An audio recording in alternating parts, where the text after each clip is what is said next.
Sejumlah mortir Ukraina diserang artileri Rusia. Rekaman detik-detik penyerangan diunggah di Telegram pada Sabtu 15 Februari 2025. Dalam keterangan unggahan disebutkan, pasukan Rusia berburu mortir 381 SAP Ukraina selama pertempuran untuk Kurakhovo. Tampak, mortir Angkatan Bersenjata Ukraina dihancurkan oleh prajurit resimen Artileri Rusia.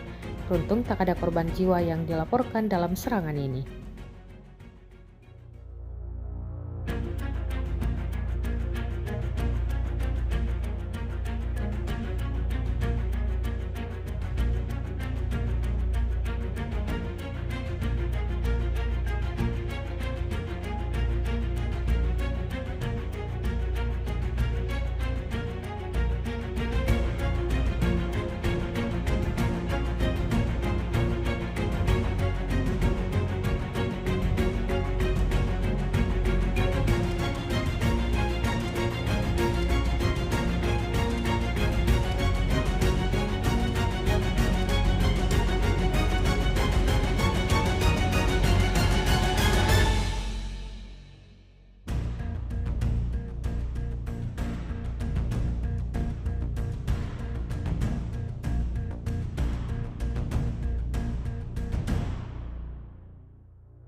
Download Tribun X sekarang, menghadirkan lokal menjadi Indonesia.